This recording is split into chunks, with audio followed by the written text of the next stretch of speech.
Everyone has one bad film they love. Whether it's icebergs crashing into New York City, porn stars fighting the undead, zombies, or simply just enduring Sharpay. Broadway? As in Broadway? We can't help but love them. And in loving them, we tear them down, grind them up, sprinkle them on our ice cream, and gobble them up again and again. And that's why we're here. Reviewing the films that should get reviewed but don't. And opening the door to a world of cinematic wonders and blunders while having a little fun along the way. Keep a beef stick in your pocket. So sit back, relax. Thanks for joining us on B-Rated.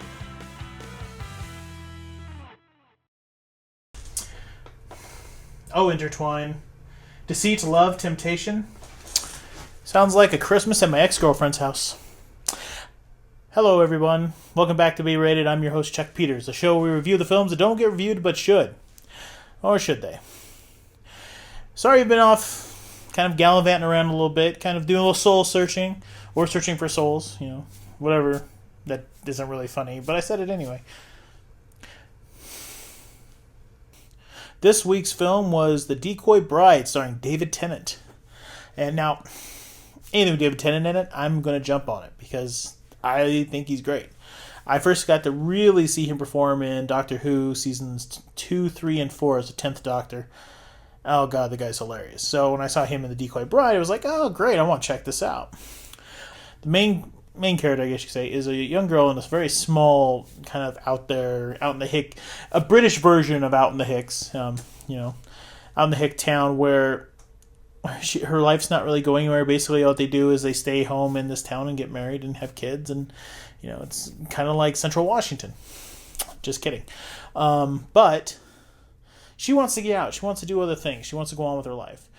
Then enter David Tennant and his American actress bride-to-be, as they are setting their wedding in the town that he wrote about in a play that she fell in love with. That he actually, turns out, doesn't know anything about the town. He kind of looked it all up online. That was his idea of research. Enough said there.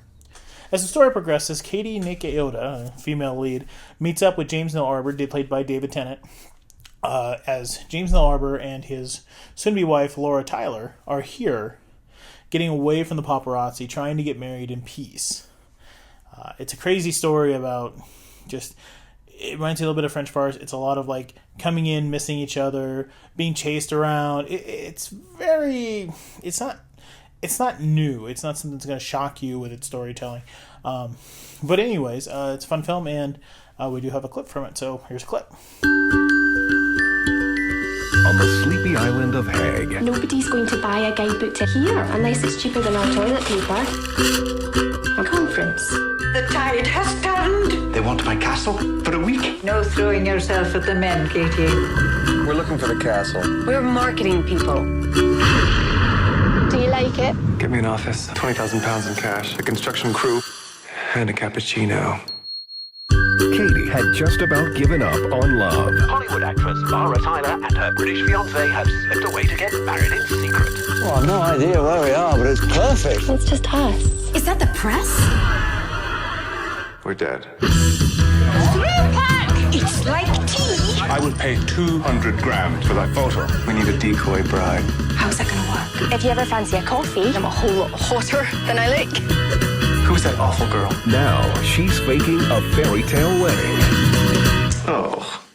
Can you do an American accent? I take you to be my husband.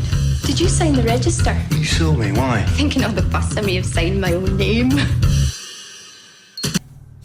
So in watching this film, it's like I said before, it's not going to surprise you. It's a romantic comedy, and it really is just, bam, a romantic comedy. There is nothing new happening in this film. You can tell right away who's supposed to be falling in love. It's pretty fast, pretty quick. And the ending tries to twist you, but it doesn't really twist you. You still see it coming. You're not really surprised. It is one of those films that if you're just kicking back on a snowy day outside and just want a cup of cocoa and chill out with the missus, this is a good film for that, because you can have a lot of fun with this film. It giggles. It makes you giggle. Very giggle-worthy. I giggled, although I watched it by myself, so I was giggling by myself. It's just fun. It's just a fun little film. Downside of it, what I didn't like about the film, it's predictability, but you kind of realize it's going to be predictable pretty early in the film. So if you continue watching it, you're not watching it to continually be disappointed by the fact, oh, it's so predictable. It's like, no, it's the sun. It's, hey, it came up, hey, it went down. Yeah, I kind of saw that coming. But yeah, just a fun film. It's not a great movie. It's on Netflix. Check it out. Probably I give it like 2.5 Bs. I mean, it's not great. It's just fun. It's just one of those, it's snowing outside and I don't want to go outside and I just kind of want to do something that'll make me laugh. That's really what this film is. So, 2.5 Bs out of 5 Bs. So, check it out on Netflix.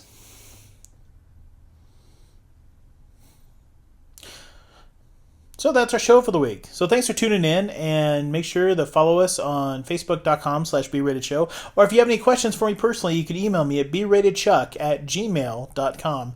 And the most important thing I can't stress enough, please subscribe to us at youtube.com/thechuckitfilms, the only place on the web where you can find episodes of B-Rated. That's our episode. Thanks for tuning in. I gotta get back to work. God, I love pink.